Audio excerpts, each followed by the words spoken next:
This is the clavicle. This is also called the collarbone, beauty bone.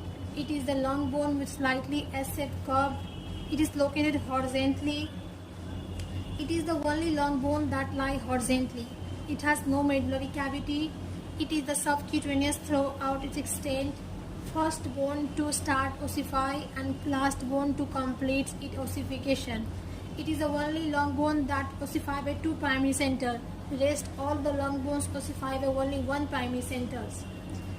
All the long bones ossify in the cartilage, but these clavicle bones ossify by the membranocartilaginous ossification. Mainly it ossify by membrane, except its medial end which ossify in the cartilage. It is pierced by the supraclavicular nerves. The clavicle consists of three parts that has two ends. It is a medial end or the sternal end. This is a lateral end or the acromial end, and a shaft.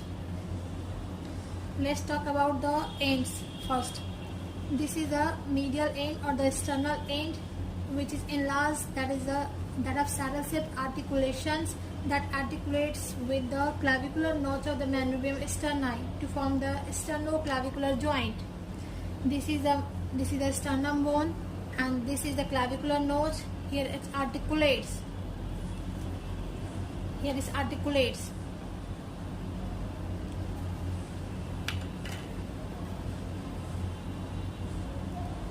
This is the lateral end. It is also called the acromial end.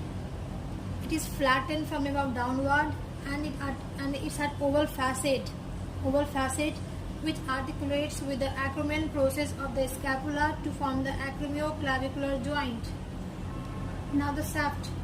The shaft is divided in two parts: medial 2/3 parts and the lateral 1/3 part. Lateral 1/3 part, that is flattened from above downwards, and it has two surfaces: superior surface, inferior surface, anterior border, and the posterior border. Superior surface is subcutaneous. Inferior surface has conite tubercle, and the trapezoid ridge, and that gives attachment to the coracoclavicular ligament. Coracoclavicular ligament. It means that the coracoid process and this part has a ligament, and which has two parts: conite part and the trapezoid part. So commonly say the coracoclavicular ligament. Now the borders. Anterior borders is concave forward and gives origin to the deltoid muscles. Posterior border, that is convex backward and provides insertion to the trapezius muscles. Medial 2/3, that is a cylindrical in shapes, that has superior surface, anterior surface, posterior surface, and inferior surface.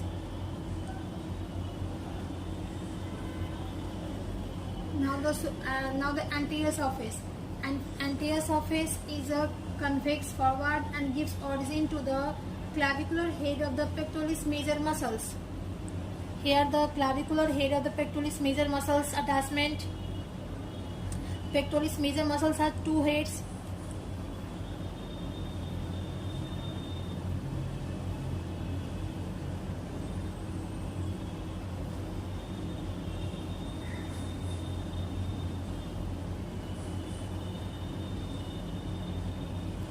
This is the sternum bone. This is clavicle.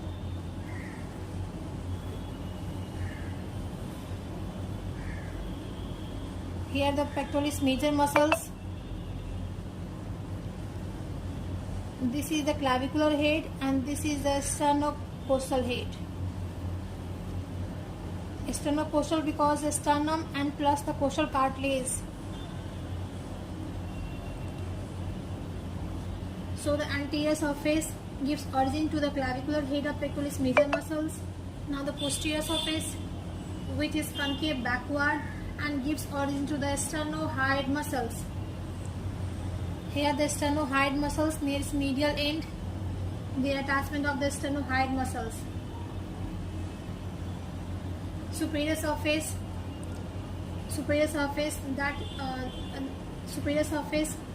clavicular head of the sternocleidomastoid muscles originates from here, medial half.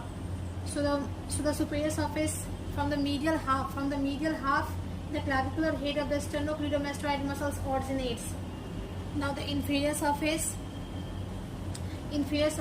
here is a facet for the attachment of the costoclavicular ligament.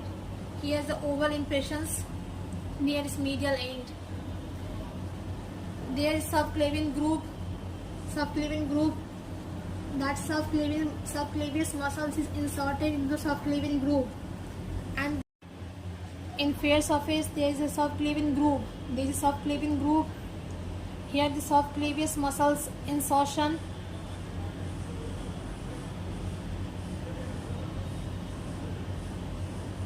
And around this boundary, there is attachment of the clavipectoral fascia.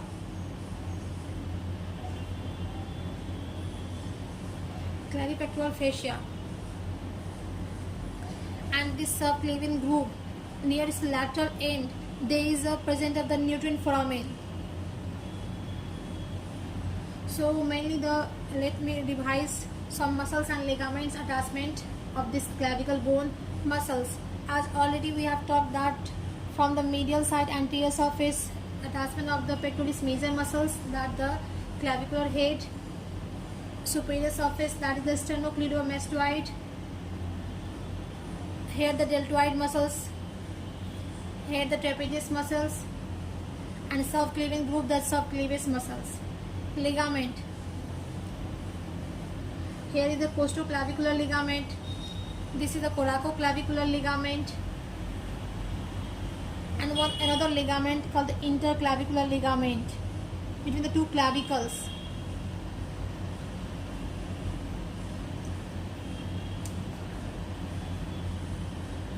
Now the ossification centers of the clavicles, it has two primary centers.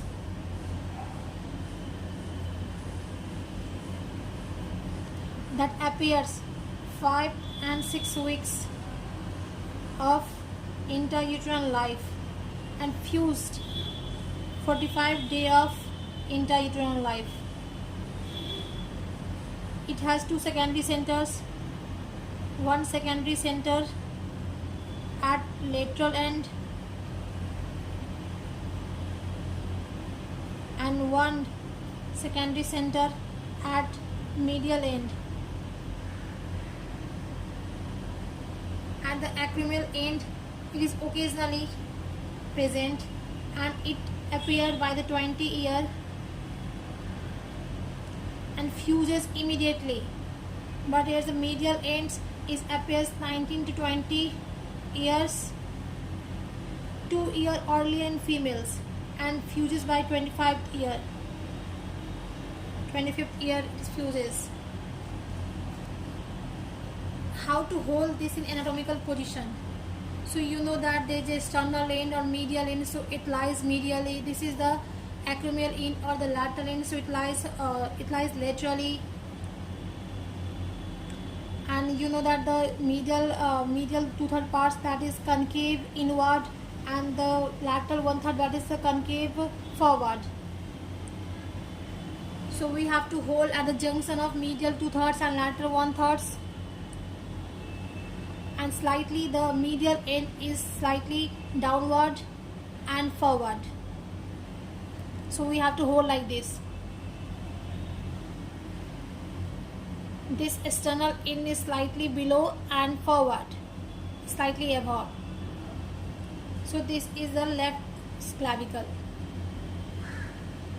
One clinical case, that is this junction, medial 2/3 and the lateral 1/3 junction is the weakest point. So the fracture of clavicle is most commonly occurs at this point. This is the weakest site, as we know that two curvatures meet here, and the transmission of forces from the scapula to the clavicles occurs at this site through the coracoclavicular ligament. So this is the weakest site, so the fracture of clavicle must occur through this junction.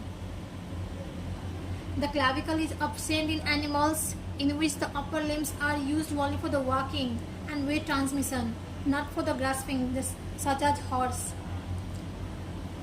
Two congenital anomalies, that is the clavicular dystosis.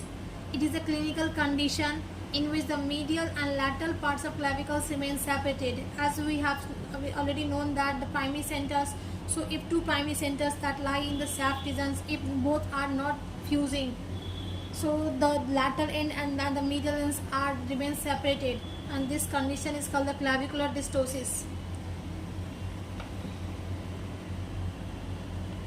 Clavicular dystosis, in which the medial and lateral parts of clavicle remain separated due to non-union of two primary centers which are located in the shaft region.